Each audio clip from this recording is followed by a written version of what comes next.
Your brain is literally hijacked every time you reach for that cookie. And what if the solution isn't just willpower, but rewiring your neural circuits? Picture this. You're standing in your kitchen at 3 p.m., staring at that leftover chocolate cake. Your rational mind knows you shouldn't eat it, but something deeper, something primal, is pulling you toward it. That something isn't a weakness. It's your brain's reward system, firing on all cylinders. And today, we're going to explore exactly how to take back control using cutting-edge neuroscience. But first, let's rewind. Why does sugar feel so impossible to quit? The answer lies in three powerful neural networks that sugar activates simultaneously. Think of them as three different armies all fighting for the same territory: your decision-making. The first army, your dopamine system. Every time you consume sugar, your brain's mesolimbic pathway, running from the ventral tegmental area to the nucleus accumbens, floods with dopamine. But here's where it gets interesting. This isn't just about pleasure. Dopamine encodes the motivational wanting aspect of sugar. It's literally programming you to crave more. Now here's the kicker. With repeated sugar intake, your dopamine receptors start to downregulate. What does this mean? You need more sugar to get the same reward signal. Sound familiar? It should, because this is exactly what happens with drug addiction. The second army is your opioid system. When sugar hits your tongue, your brain releases endogenous opioids, natural morphine-like chemicals that create that blissful, liking sensation. Studies show that blocking these opioid receptors can actually reduce sugar intake and diminish those pleasure responses. But wait, there's more.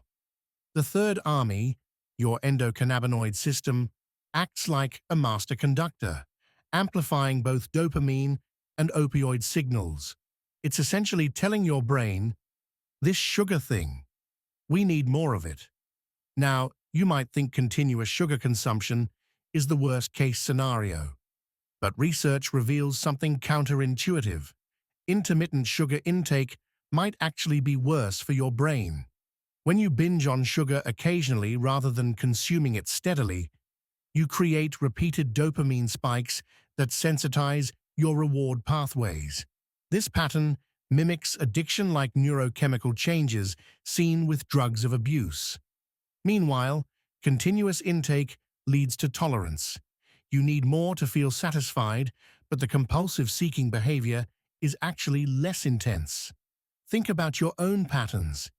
Do you restrict sugar all week, then binge on weekends? You might unknowingly be training your brain for addiction. But the real plot twist comes from your gut. Scientists recently discovered specialized cells called neuropod cells lining your intestines. These aren't just digestive cells. They're neural scouts that form direct synapses with your vagus nerve, sending sugar signals to your brain within seconds. Here's what's fascinating. These cells can distinguish between real sugar and artificial sweeteners, releasing glutamate only when they detect actual calories. They're essentially your brain's GPS system for nutrition, but they can be hijacked by processed foods. When you consume sugar, these neuropod cells activate your vagus nerve, which then lights up your brainstem's nucleus tractus solitarius.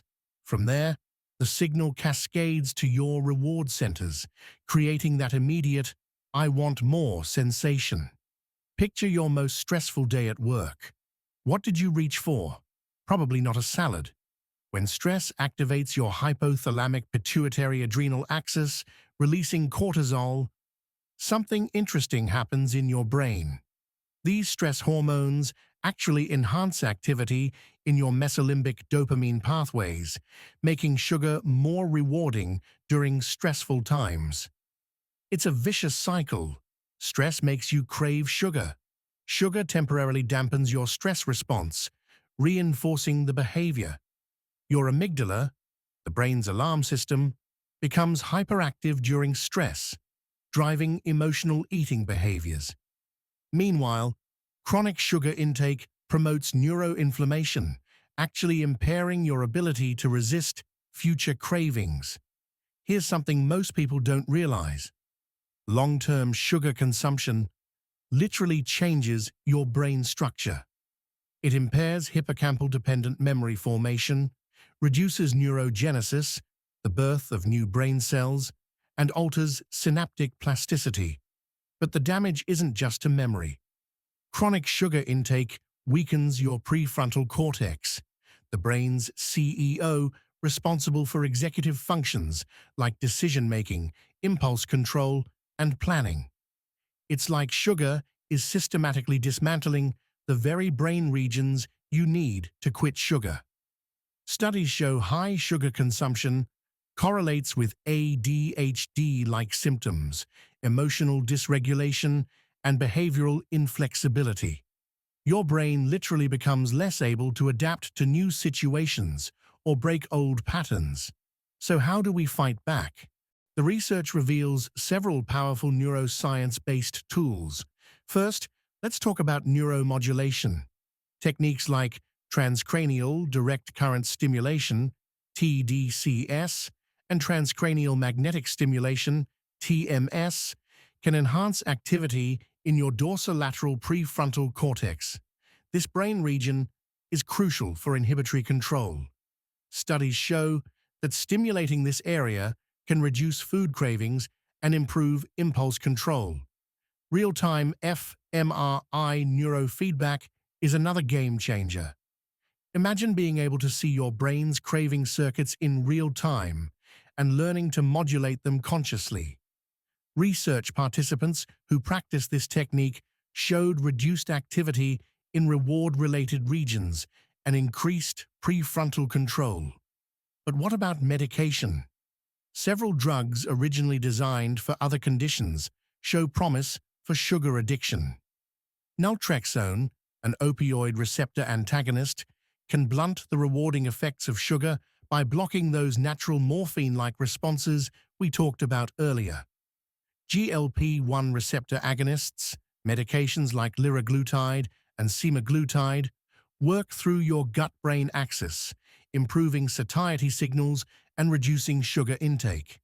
They're essentially hijacking the same pathways that neuropod cells use, but in reverse. Interestingly, some researchers are exploring combination approaches. What if you could target dopamine, opioids, and glutamate systems simultaneously? Early research suggests multi-target medications might be more effective than single-target approaches. Here's where things get really interesting. Your liver produces a hormone called FGF21 in response to sugar intake, particularly fructose. This hormone acts as a natural brake system, traveling to your brain and activating specific glutamatergic neurons in your ventromedial hypothalamus. These neurons selectively suppress carbohydrate intake without affecting protein or fat consumption. It's like your body has its own built-in sugar regulation system. The problem? In sugar addiction, this system often becomes dysregulated. But here's the good news. Your brain is remarkably plastic. Many of the changes caused by chronic sugar consumption can be reversed. When you reduce sugar intake, your brain begins reorganizing itself through neuroplastic changes aimed at restoring balance. Synaptic remodeling occurs in reward-related areas. Functional connectivity between executive control and limbic regions strengthens, and neurotransmitter balance normalizes. The key is understanding when your brain is most plastic, during early abstinence, after stress reduction interventions, or during physical exercise. Brain-derived neurotrophic factor, BDNF, plays a crucial role here. Higher BDNF levels predict better recovery outcomes and reduced relapse risk. Exercise, interestingly, is one of the most powerful ways to boost BDNF naturally. What about training your brain directly? Inhibitory control training, Repeatedly practicing tasks that require stopping automatic responses can strengthen your prefrontal cortex's ability to resist sugar cravings. Gamified interventions that pair motor inhibition with sugar-related cues have shown lasting effects, reducing both neural valuation of sugary drinks and actual consumption for weeks after training. It's like teaching your brain to automatically hit the brakes when it sees sugar. Mindfulness-based interventions work differently but are equally powerful. They enhance awareness of craving triggers while strengthening top-down executive control over limbic reward regions. fMRI. Studies show mindfulness practice literally rewires the connectivity between your prefrontal cortex and reward centers. The future looks even more promising. Imagine wearable devices that monitor your stress levels, blood glucose, and even neural activity in real time. Machine learning algorithms could predict when you're most vulnerable to sugar cravings and deliver just-in-time interventions. Closed-loop brain stimulation systems are in development that would detect craving-related neural signatures and automatically deliver targeted stimulation to disrupt these patterns. It's like having a personal neuroscientist monitoring your brain 24/7.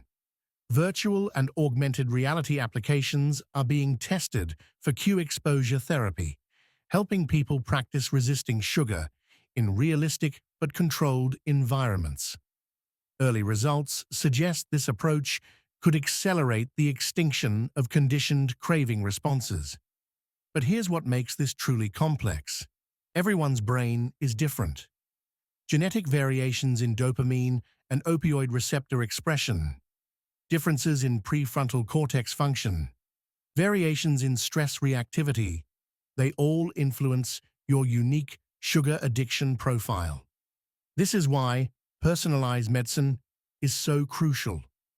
Brain imaging can reveal whether your sugar problems are primarily driven by reward hypersensitivity, poor cognitive control, or emotional dysregulation. Each pattern requires different interventions. Some people might benefit most from dopamine-targeting medications, others from cognitive training, still others from stress reduction techniques. The key is matching the intervention to your specific neurobiological profile. The most effective approach likely involves integrating multiple strategies. Imagine combining metabolic interventions like ketogenic diets with neuromodulation targeting your prefrontal cortex, supplemented by cognitive training and stress management techniques. This multimodal approach addresses sugar addiction from every angle, stabilizing blood glucose to reduce biological cravings, strengthening neural control circuits, retraining automatic responses, and managing emotional triggers. But let's be honest about the challenges. Relapse rates for any addiction are high, and sugar is no exception. The neurochemical changes we've discussed create powerful vulnerability windows, especially during stress or when encountering strong environmental cues. However, understanding neuroscience actually gives you an advantage. When you recognize that a craving is just dopamine and glutamate signaling gone awry, it becomes less personal, less about willpower, and more about biology you can influence. So where does this leave you? Standing in that kitchen again, facing the chocolate cake, but now armed with knowledge. That pull you feel isn't moral weakness. It's predictable neural circuitry that can be understood, influenced, and ultimately rewired. The tools exist. Neuromodulation can strengthen your control circuits. Pharmacological interventions can rebalance dysregulated neurotransmitter systems. Cognitive training can enhance your brain's ability to resist automatic responses. Technology can provide real-time support when you need it most. The question isn't whether you can change your brain's response to sugar. The question is, which combination of science-based tools will work best for your unique neural signature. Your brain shaped your sugar habits, but with the right knowledge and tools, you can reshape your brain. The neuroscience revolution in addiction treatment is just beginning, and for the first time in history, we have the technology to meet sugar addiction on its own turf, in the circuits and chemicals where it lives. The battle for control over your sugar cravings isn't fought in your kitchen. It's fought in your neurons. And now, finally, you know how to win.